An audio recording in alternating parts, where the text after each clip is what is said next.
Okay, so we are flying the SC Designs F-16D model this evening, and we're gonna go over the aircraft's autopilot system in unison with the ILS, which stands for Instrument Landing System. And basically that system allows the aircraft to communicate with the arrival airport's localizer in order to allow the aircraft to make an appropriate landing approach using the autopilot system. So let's get started here.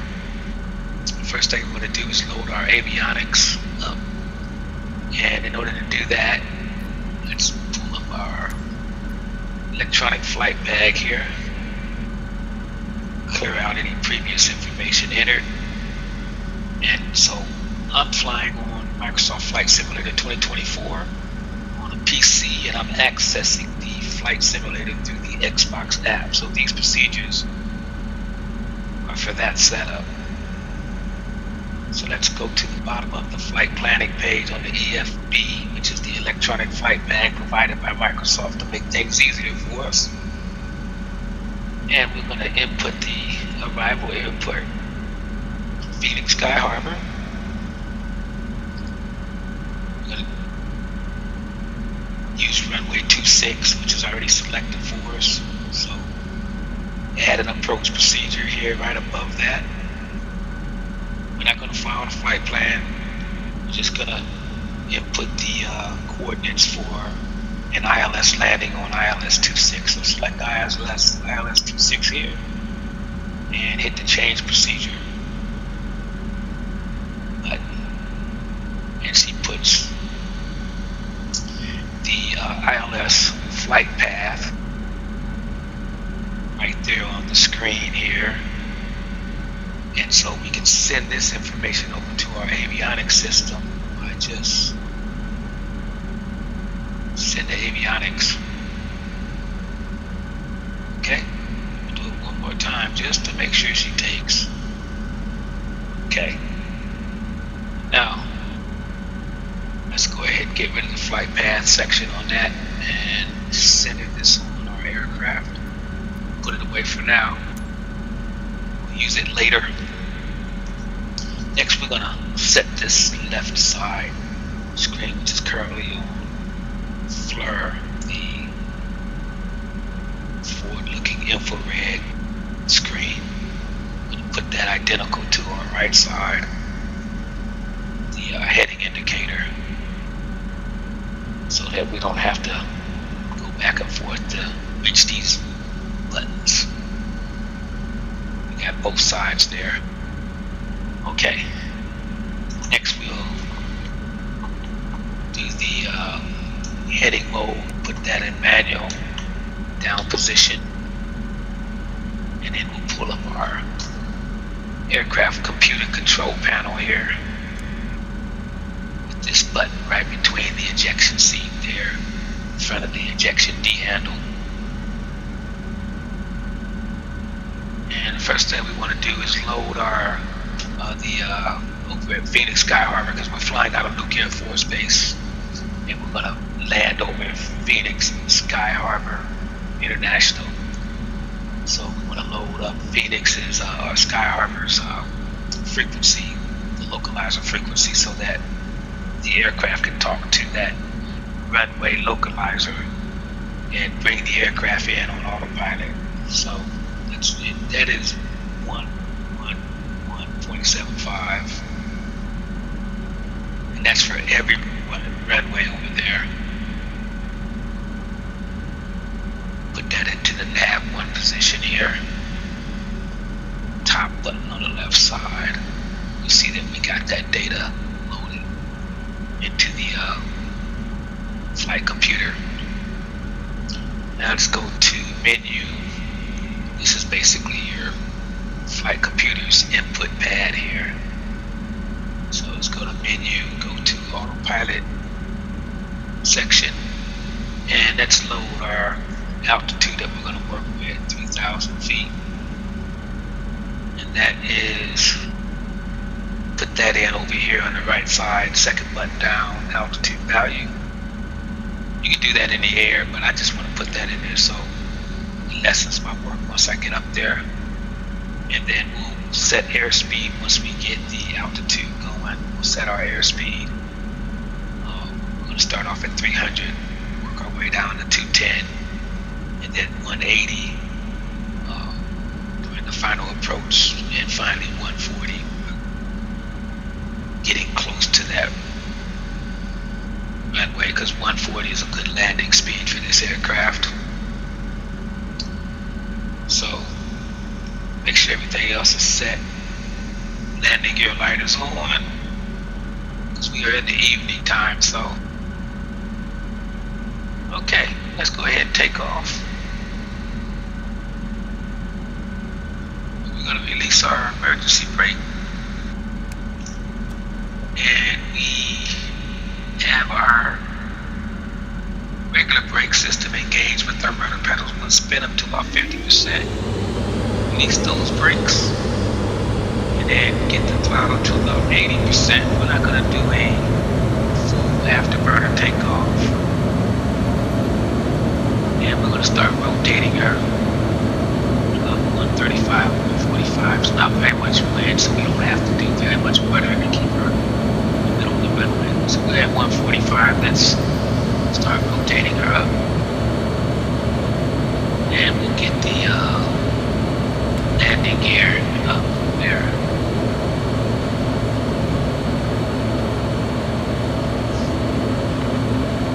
Okay, so let's head over to Sky Harbor. Make a quick left turn while we're ascending. 3,000. I'm going to activate the autopilot so she starts bringing her up. Autopilot is on. And you see our flight path appears on the heading indicator screen.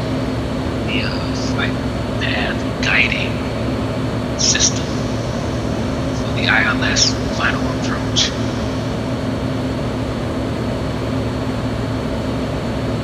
So that arrow is pretty much pointed east, and it'll flip back around because runway 26 points west.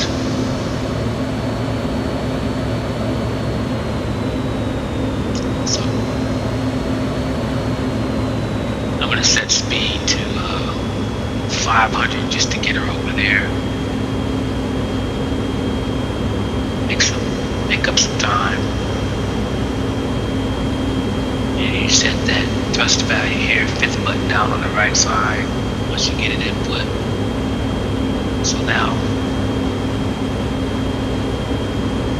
here, click indicated airspeed.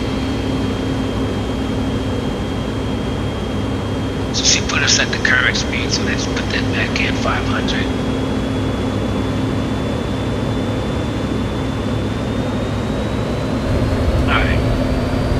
That should get us to 3,000 and get us over there. Make up some time here. We're not using the heading aspect of the autopilot because we're going to do that on our own. Pretty much use that when we load a flight plan.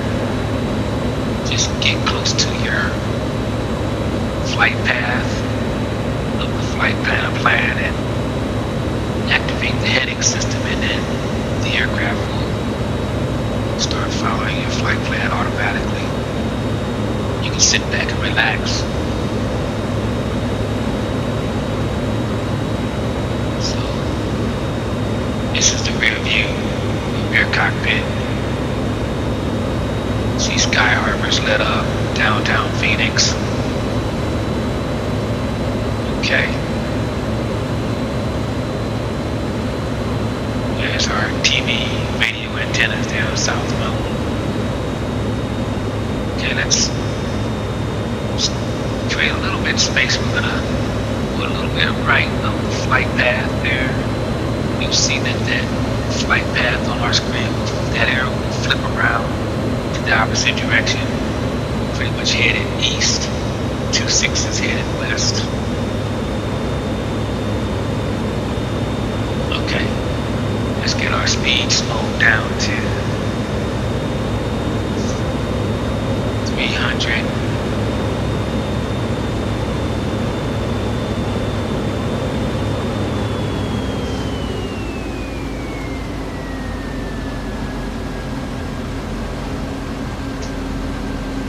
And so we're going to approach her at 2,500 feet, our first waypoint here, which is right here. So the goal is to get the aircraft lined up, get her to turn 180 degrees, and line her up perfectly with the flight path, the glide slope, ILS flight path here, first waypoint 2. And we want to activate our ILS system at that time. And the approach system to connect our autopilot to the airport's localizer transponder system per se. So we'll create a little space here, right up the flight path. Go down to 250 on the speed.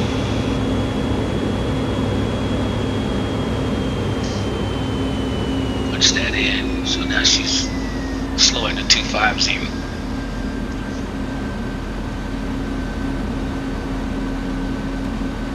And there is Falcon Field over there. Our first waypoint is right at the southwest corner of that airfield. So that's our goal. Over there.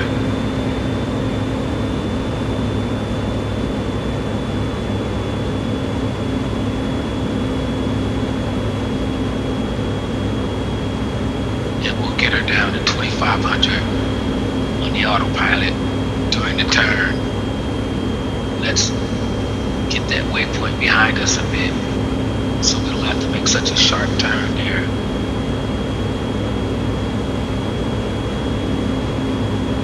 Right, we'll have Williams Gateway. Used to be an Air Force base there years ago.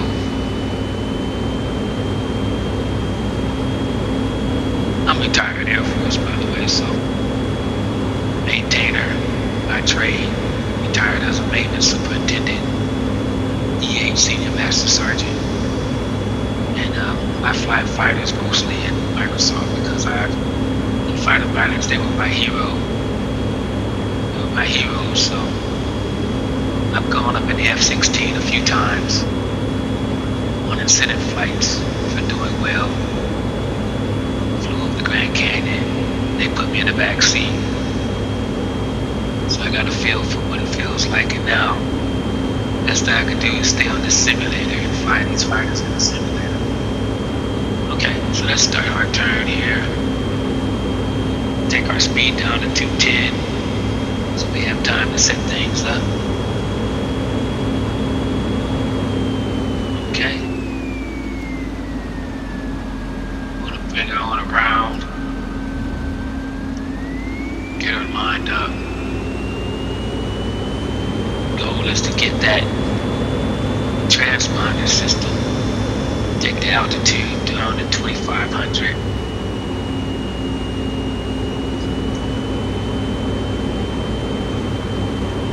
Phoenix Sky Harbor's approach altitude is anywhere between 2,500 and 3,000. It's listed on the chart at 3,000 feet. I like doing it in this aircraft. Getting the approach, the first waypoint at 2,500. So.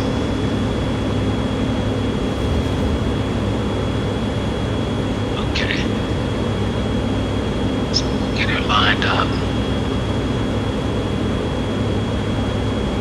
210.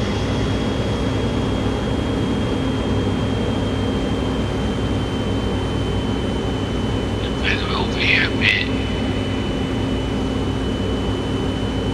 to the right.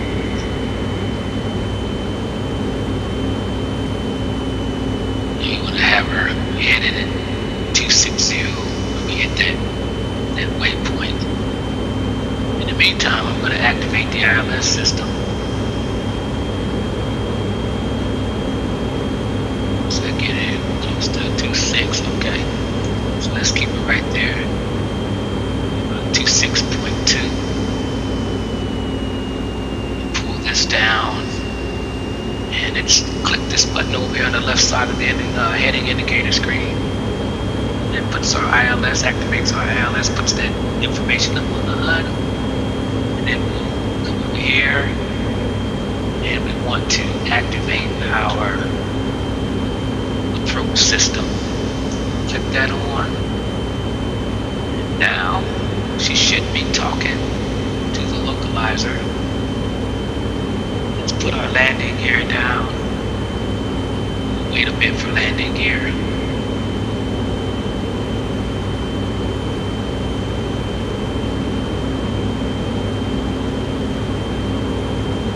Okay, let's go with our landing gear. Give her every opportunity to be successful.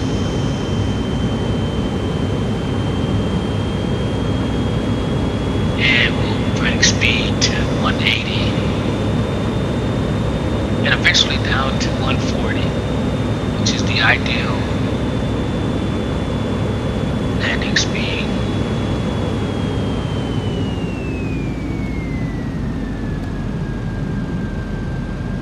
Okay, so right now she is talking to the localizer transponder there at Phoenix Sky Harbor, and we got her coming in.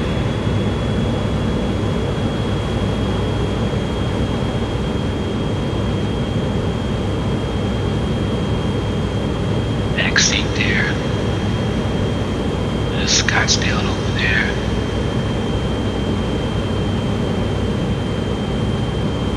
Tempe.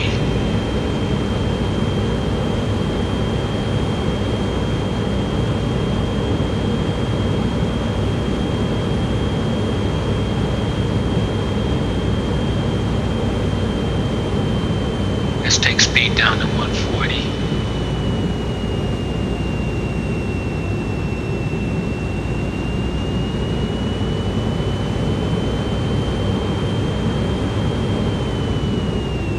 Okay.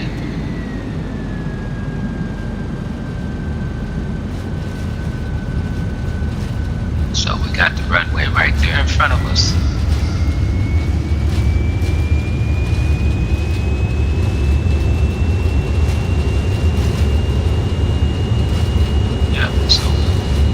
Like we're on track.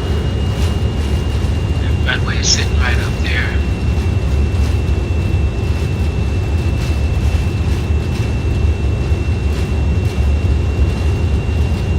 There's Tempe Town Lake right there.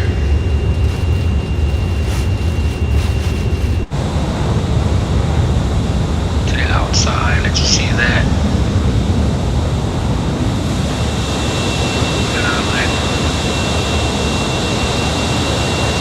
Traffic turned off, so we don't have any aircraft that's on the runway.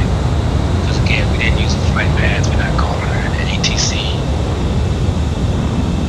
Just for this purpose.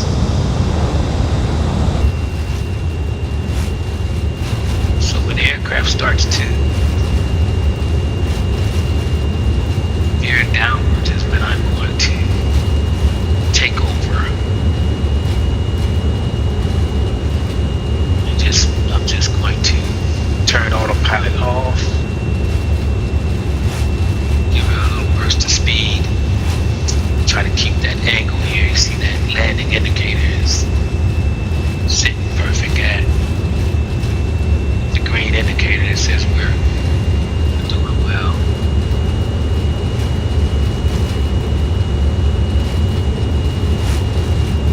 So she's starting her descent now. Should be. There she goes. Okay, and we got that runway right in front of us, so this system is communicating.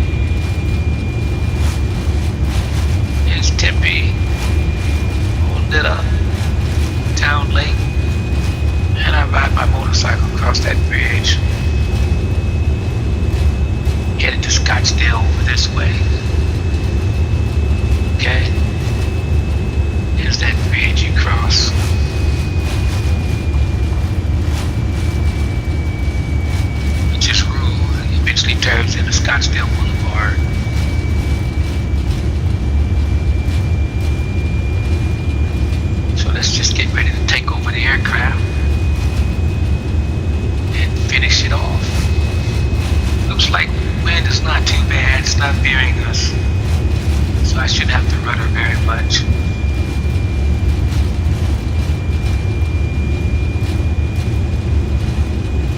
So this system is designed to get us close enough to get a good visual, and especially in low visibility environments, and then get it close enough to take over. Okay, so I'm going to take over from here. Try to keep my angle up, keep that speed up.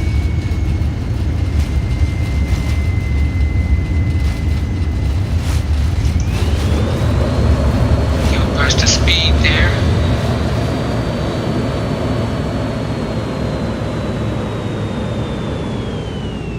And let's get her back down to 140. Alright. System worked as designed.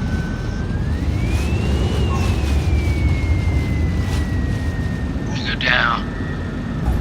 We'll use the aircraft's aerodynamics to slow her. Keep that nose pulling up as long as we can. So maintenance is not mad at us. Burning the brakes down.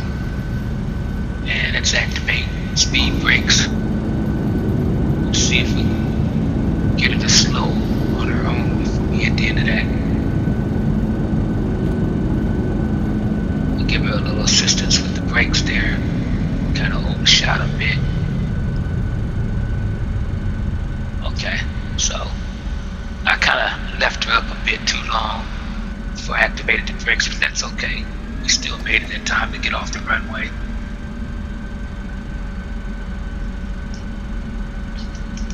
Put speed brakes back down. Yeah, so yeah, I kept that nose pointed up a bit, roll the wheelie down the runway. You know, the maintenance doesn't like it when you put too much pressure on those brakes, burn those brakes down. So you want to use the aircraft as best you can to slow her before having to put pressure on the brakes. And I kept her up a bit too long, showing off. Okay, so hopefully that helps some of you out there to operate the ILS system on this aircraft. If you're using a PC and the Xbox app, Xbox, if you're just using Xbox, it should work the same way as well.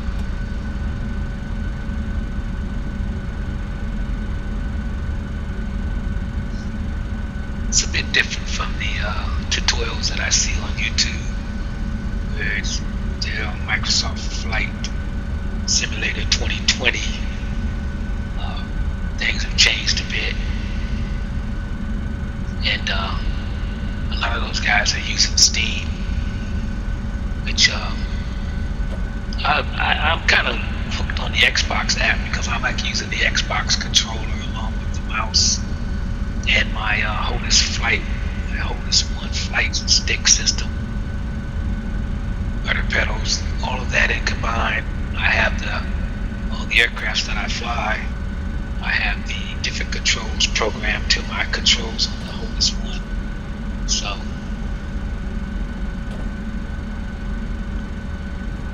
I'm not in a big rush to get on Steam, but eventually I will.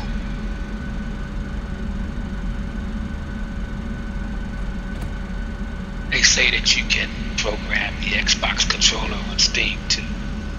You say you drop it into a certain file into your community folder, and you can use your Xbox. But see, once I do that, I'll have to go back and reprogram all of my aircraft, so I'm just not in a big rush to do it. Let's get her parked over here.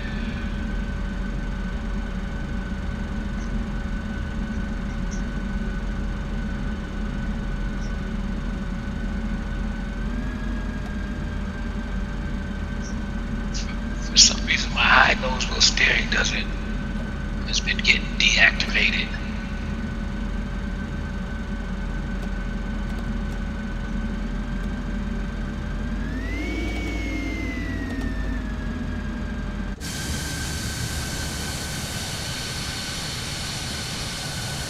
Okay, so hopefully you guys have learned something with that. I know I have. And that's it for now. I'll see you next time. The next video. Got the bus coming over here to pick me up here. Look at that. Okay.